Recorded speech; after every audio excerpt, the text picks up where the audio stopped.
Mutation of the supertaster. Some foods generate rejection from the first bite, not because of their texture or prejudice, but because they activate an unusual sensory response. In certain people, Gent-Tush 2R38 presents a variant that increases sensitivity to flavors. This group is known as supertasters. They don't need to taste much to detect compounds that go unnoticed by others.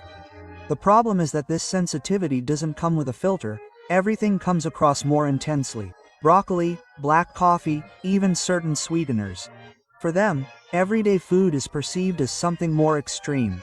And although it may seem like an advantage, in practice many options become uncomfortable or impossible to enjoy. The palate reacts before thought, and it is not something they can easily explain. Saying that something tastes strange when others enjoy it creates distance. And although their gustatory perception is technically superior, the everyday experience ends up being more limited. Immunity against mosquitoes. While you are devoured by mosquitoes in the summer, there are people who seem to be wearing endless repellent.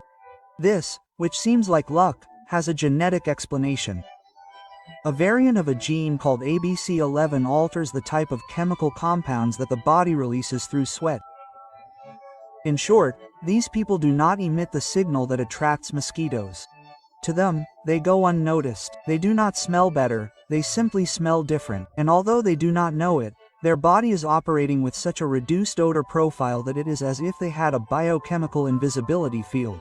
While everyone else is slathered in repellent, they can cross a rainforest without a single bite. In some populations, it is also associated with reduced body odor and a different type of Karen. Subtle changes, but they speak of a biological system programmed to go unnoticed. The sprint gene.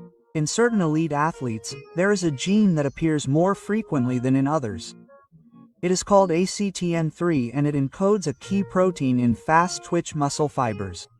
Those responsible for explosive movements such as running, jumping, or lifting weights. Not everyone has it active. In fact, about 20% of the population lacks this protein completely. And although that does not prevent them from exercising, it does affect the type of performance that the body can achieve. Those who express this gene are more efficient in short, intense efforts. It is common in sprinters, gymnasts, and powerlifters. Their muscles respond better to immediate stimuli. The body is optimized for acceleration, but the same trait that enhances explosiveness can hinder endurance, because where there is speed there is usually less long-term efficiency. People with hyperosmia have a sense of smell that is on another level. For them, everything leaves a trace. Food, humidity, perfumes, and they are even able to detect emotional states through the type of sweat. The cause is an increased sensitivity in the olfactory receptors, combined with more active brain processing. Sometimes it is genetic, other times it appears after hormonal or neurological changes. The problem is that this level of perception cannot be turned off. Many people cannot wear perfumes without getting a headache. Riding the subway becomes an unbearable experience, and what for others is just the smell of humidity, for them may be a specific combination of mold, dust, and poorly rinsed cleaning products. The cervical rib. Not everyone is born with the same number of bones. Some people, without knowing it, have an extra rib right at the base of the neck.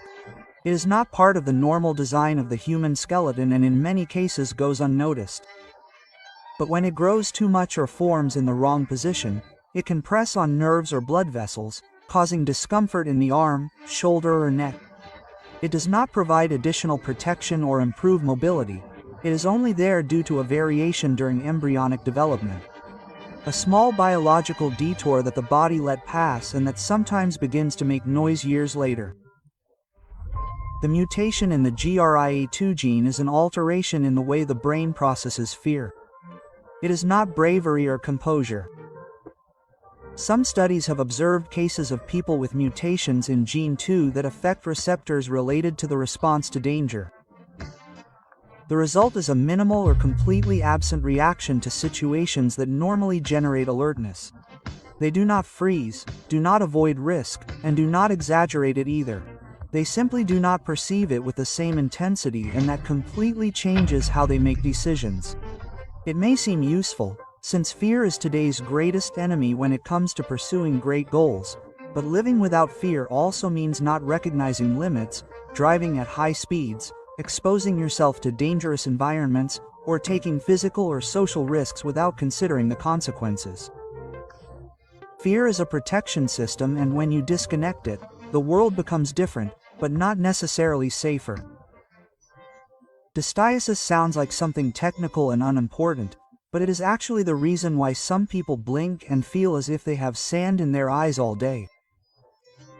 This is a genetic condition in which a second set of eyelashes grows right at the edge of the eyelid. It is an inherited macaria, usually associated with the FRXC2 gene. At first glance, it may seem like a curious aesthetic feature, but it is not always harmless. This second set of eyelashes sometimes grows in irregular directions or inwards, constantly rubbing against the surface of the eye. This can cause irritation, chronic tearing, or even damage to the cornea if left untreated. The interesting thing is that many people live with it for years without a diagnosis. They just feel like their eyes are more sensitive. Double cowlick. Most people have just one cowlick on their scalp, others two. And although it may seem like just an aesthetic detail, this small difference has its origin in an unusual genetic configuration. A double crown of hair alters the hair growth pattern.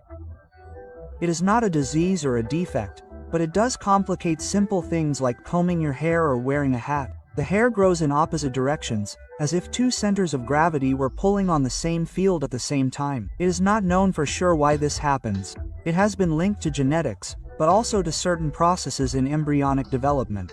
In some studies, it has been related to cerebral laterality or certain hereditary traits, although there are no firm conclusions. The curious thing is that although it does not cause pain or affect health, many people experience it as a daily battle in front of the mirror, because no matter how hard they try, their hair always ends up turning back on itself twice.